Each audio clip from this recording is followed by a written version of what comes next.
Straight ahead on Valley News Live at 10, the circus is in town. We'll hear from performers and protesters with a wide variety of thoughts on the show.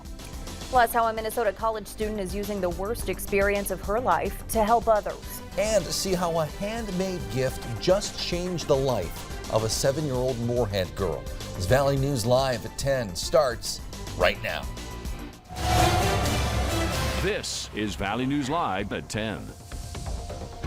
We begin with breaking news tonight on Valley News Live at 10. Good evening, everyone. I'm Justin Betty. And I'm Stacy Van Dyke. Today, a Red Lake man pleaded guilty to fatally shooting and killing tribal officer Ryan Bielke last summer. Court documents say back on July 27th, police got a call about a suicidal man. And when Officer Bielke got to the home, David Donnell Jr. fired shots from inside. Officials say Donnell admitted to the shooting, saying he knew he had a warrant out and shot at police to keep from being arrested.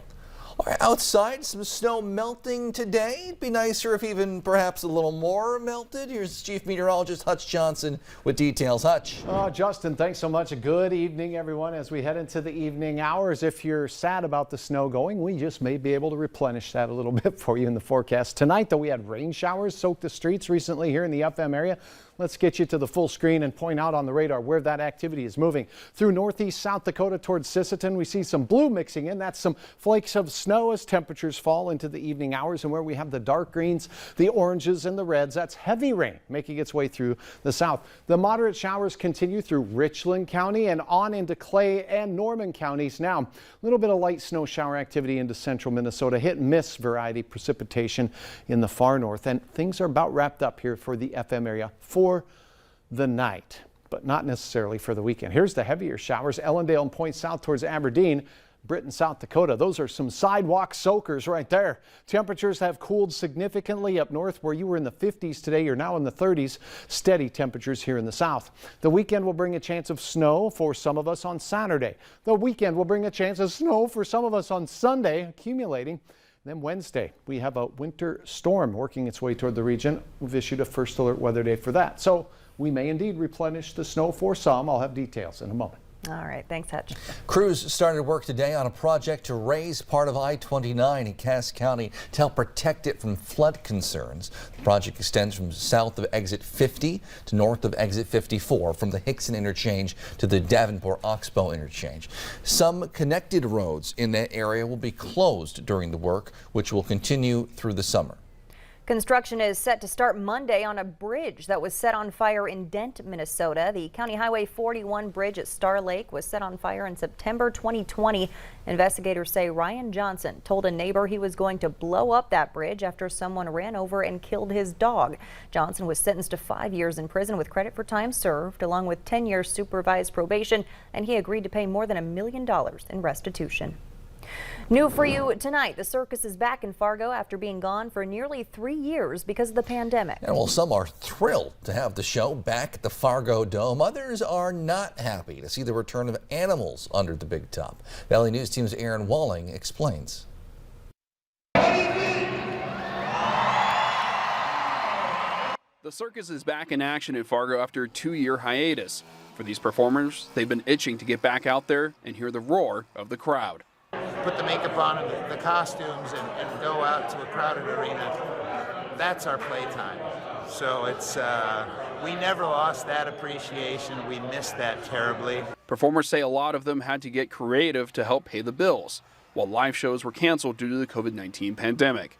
It was tough, you know, for a lot of performers that have been in this all their lives. Suddenly they're faced for the first time in their lives with what do we do as far as a job? Very tough, very tough.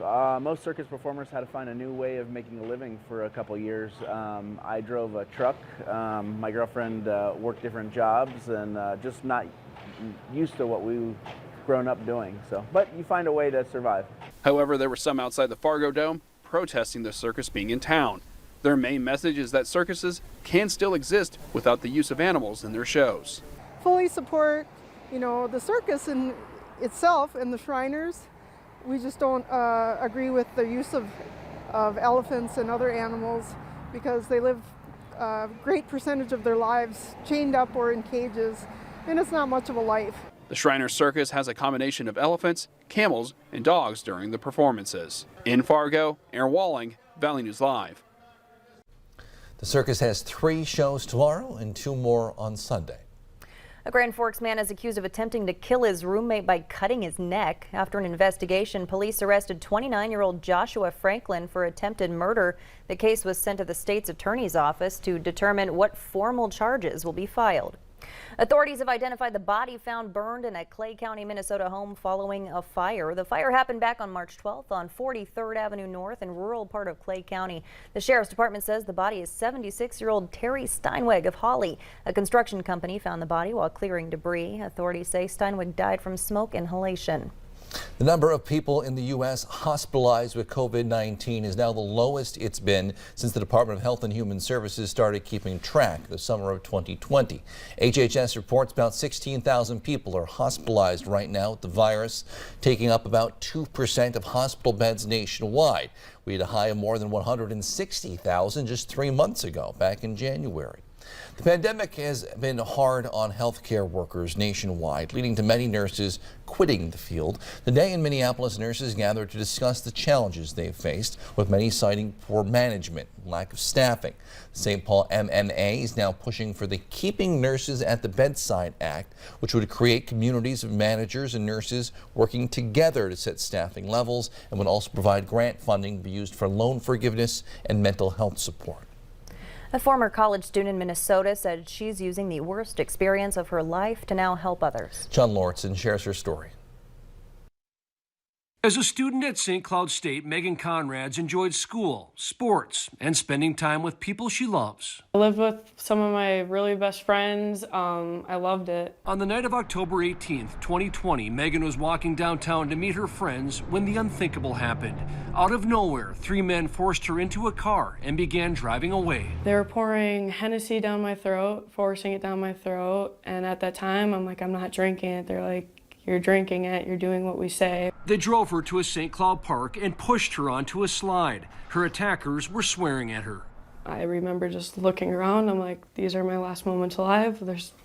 There's no way out of this. Megan was sexually assaulted by 2 of the men on the slide and then forced back into the car. That's where the 3rd man assaulted her, while the others recorded the rape on their phones. They were all just so happy, so excited about it, and almost proud. Eventually, Megan escaped and ran to a house where she got help.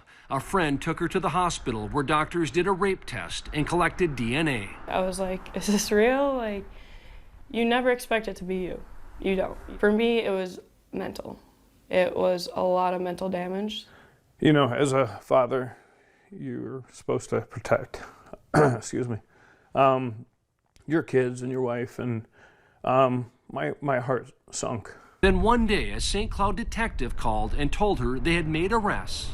I just froze. I looked at my friends and we all just screamed. We cried together. We hugged each other. 25-year-old Sahal Abdi Hassan pleaded guilty to criminal sexual conduct and received 15 years in prison. He testified against his friends at trial. Muhammad Hassan Abdi received 27.5 years in prison, and Abdurrahim Omar Ali got 30 years behind bars. I just told myself, I'm not letting this happen to anyone else. Megan testified during the trials, and her mom, Wendy, was in court to watch. And I just needed to be there every day, as hard as it was to listen to. And when she was testifying, I was there, and she had somebody to look at. The biggest things that Megan was able to do was prove that what these 3 monsters did to her did not define her. She defined them and put them away for a long time. Such a powerful story. That's John Lauritsen reporting. Megan is now an advocate for justice against sexual assault and a firefighter. She says she's always willing to talk to someone who needs help. Still to come on Valley News Live at 10. We'll take a peek inside the new year-round golf facility in Fargo. And central North Dakota saw some rumbles of thunder and lightning today from cumulus clouds. Those puffy clouds passing not far from the Grand Forks area. They're captured on our Tower Cam time lapse. Oh, we have changes this weekend, but well, this was pretty. Thanks, Bob. This was from the Jamestown area. The sunrise was on the rails. Your forecast does include snow. Details next.